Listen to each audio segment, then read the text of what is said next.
आपने कभी सोचा है कि हम 1 लाख का स्मार्टफोन लेने से पहले 100 रिव्यू पढ़ते हैं, उसे खरोच से बचाने के लिए कवर लगाते हैं, लेकिन उस सुपर कंप्यूटर का क्या जिसके द्वारा आज हमारा शरीर चल रहा है, इसका मैनुअल तो हमने कभी पढ़ना ही नहीं चाहा।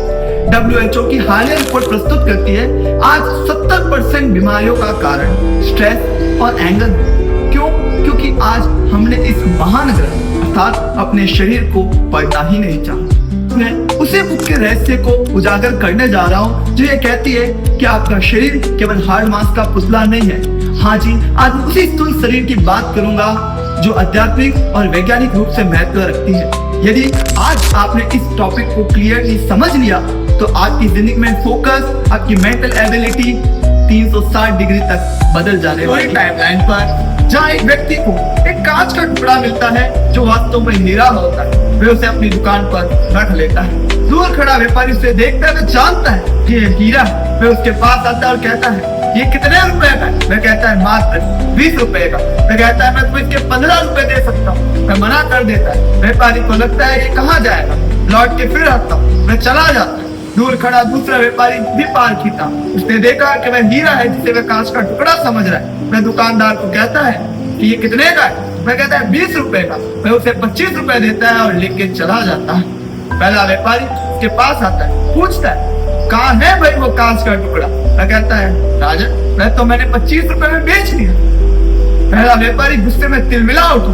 उसने कहा मूर्ख, तुझे थोड़ी सी भी अकल है? तूने ये कितना नुकसान कर लिया। वह 1.25 लाख का हीरा था जिसे तूने 25 रुपए में बेच दिया।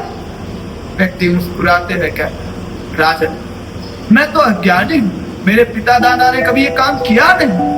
मैं तो उसे कांच का टुकड़ा समझ के लाया था। कम से कम 25 रुपए तो कमा लिए।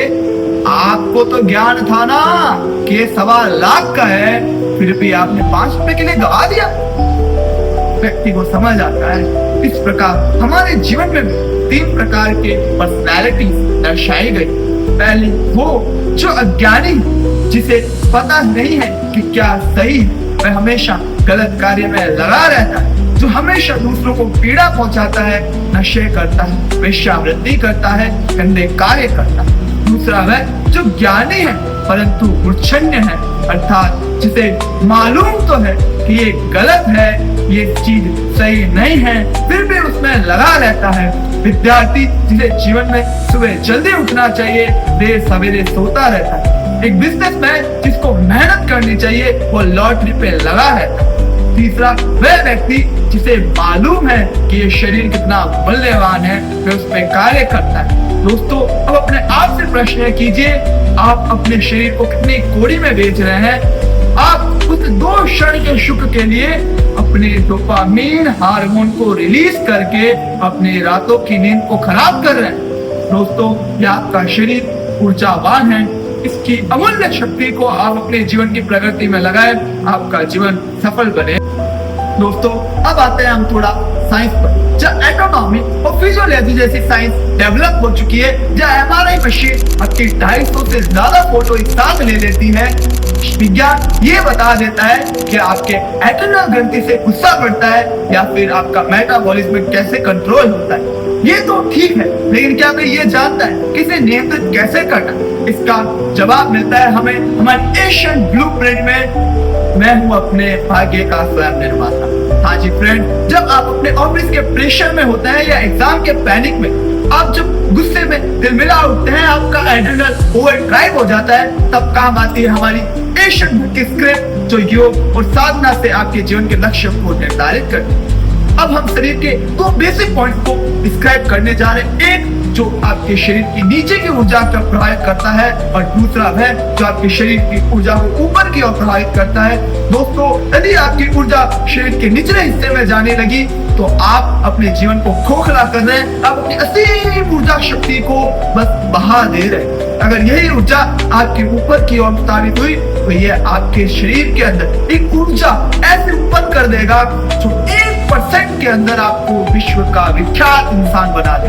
दोस्तों, ये आपकी असीम ऊर्जा है। जब ये आपके ब्रेन सेल्स में पहुंचती है, जहाँ आज विज्ञान इसे कुछ क्षण के सुख के लिए से डोपामीन नाम देता है, पर और कुछ नहीं, आपके शरीर की ऊर्जा है। वही शरीर की ऊर्जा जिससे आप अपने 30 दिनों के भोजन के बाद बनाते हैं, और चंद भर के सुख के लिए अगर आपसे बहा देते हैं तो आप अपने सफलता के रास्ते को बंद कर रहे हैं।